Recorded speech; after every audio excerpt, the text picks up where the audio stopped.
ouvinte de rádio, obrigatoriamente, né? E quando surgiu, nos anos 60, o rádio de pilha, meu pai comprou um rádio para ele e um rádio para mim. É bom lembrar, rádio de pilha era do ponto de vista do tamanho, era um tijolo, praticamente, né?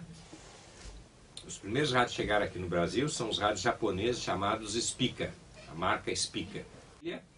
O meu radinho Spica, aí, quando eu tinha meus 14, 15 anos, passou a ser o meu companheiro de tudo. Quer dizer, eu podia levar o rádio para onde eu fosse. Então, pela casa, eu ia para a cozinha, se eu ia para o banheiro, se eu ia para o quarto de dormir, o rádio ia junto. Aí, mais do que nunca, eu me tornei um ouvinte de rádio. Eu diria que mais do que qualquer outro equipamento, o rádio é para mim uma referência. E daí as experiências que eu tive com o rádio, desde o momento que eu entrei aqui na FAMECOS como estudante, né, me encontrei com colegas que faziam rádio, que então me levaram para a aventura de fazer rádio, porque até então eu era ouvinte. Colega de sala de aula aqui na FAMECOS, o Vanderlei Cunha. O Vanderlei Cunha fazia rádio e estava estudando comunicação exatamente por causa disso. E ele tinha um programa nos domingos de tarde, na velha Rádio Metrópole, ficava ali no início da rua Voluntários da Pátria, os estúdios, e o programa durava o domingo inteiro de tarde, começava às 2 e até às 6. Era realmente o modo da rádio botar a programação na mão de alguém. Mas era um programa muito legal. O Vanderlei era especializado em música popular brasileira. Pela música popular brasileira, da MPB, enfim, a boa música popular brasileira.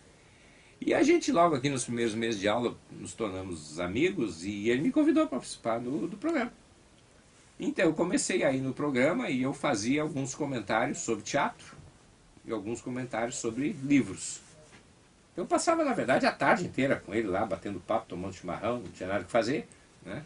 Mas eu entrava em diferentes momentos do programa, então às vezes fazia um comentário de teatro, depois falando de 1 ou 2 livros, depois eu voltava mais adiante, enfim.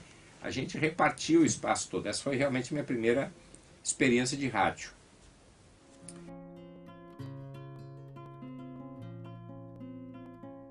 E talvez um pouco decorrente disso, quando houve uma oportunidade, um convite de eu ir para o Canadá, como vocês anteciparam, para ter a experiência de um fenômeno que era um fenômeno muito forte no mundo todo e tinha uma presença muito grande no Rio Grande do Sul em termos de audiência, que era o rádio de onda curta, né?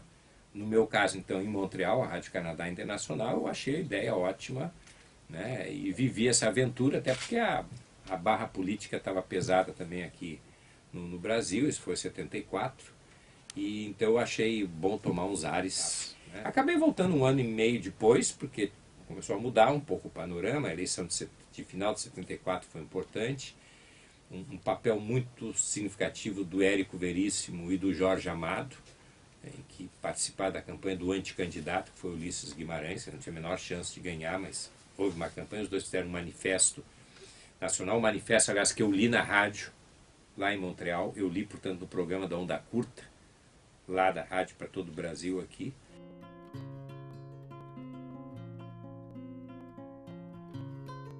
Bom, eu te diria que de fato eu aprendi a fazer rádio no Canadá, porque o processo, o modo mesmo de fazer o rádio lá, na onda curta, não estou dizendo que era igual numa emissora comum, digamos, né, do país, mas na onda curta você tem um tipo de participação em que você faz tudo em rodízio, em equipe dentro da emissora.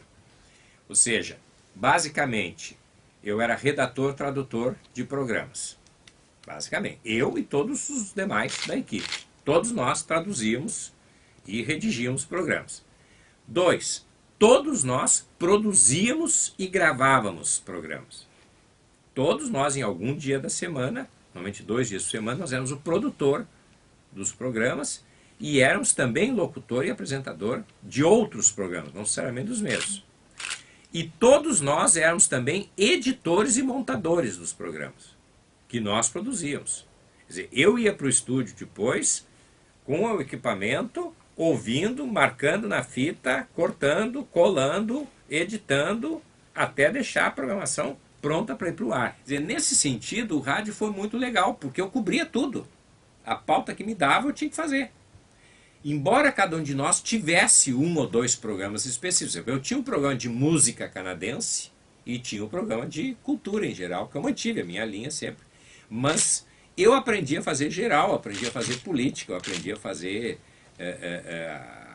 aeronáutica, eu aprendi a fazer economia, porque a pauta que vinha, aquele dia era teu, tu ia. Eu diria assim que a exceção do período do Canadá, em que eu fui pago, fui um profissional plenamente pago, a minha experiência de rádio, de modo geral, pode dizer que é um rádio amador sempre, né? Foi um rádio de aprendizado, estava chegando no pedaço, aprendendo, né, e tal coisa. Ou de colaborador, dentro dessas circunstâncias muito especiais do final da Caldas Júnior, por exemplo, na segunda vez que estive na Pampa, ou nessa experiência que, teoricamente, a proposta tinha sido essa, né, se faria programas para facilitar a venda do patrocínio, que na verdade nunca se concretizou pela Band, que eu resolvi realmente sair fora.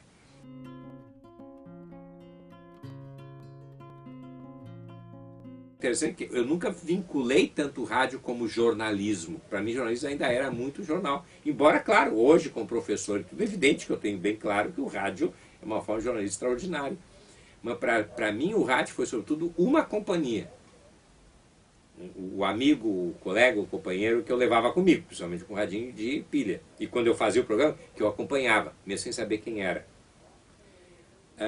Jornalismo, sempre pensei mais o jornal. Agora, o que me ajudou?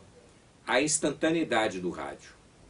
Porque você está no ar, de repente bate o telefone e alguém está dizendo que tu errou, coisa parecida. E hoje, com a possibilidade de todas essas tecnologias que o computador te permite, é evidente que essa interatividade é muito maior. Mas o rádio era um companheiro, era uma companhia. E eu, quando fazia rádio como emissora, eu também estava pensando nisso. Eu estava acompanhando alguém. Eu ia preencher um vazio do cara. O cara está sozinho, eu estou ali batendo papo com ele. E aí eu entendo muito por que fazem tanto sucesso os programas da madrugada nas emissoras de rádio.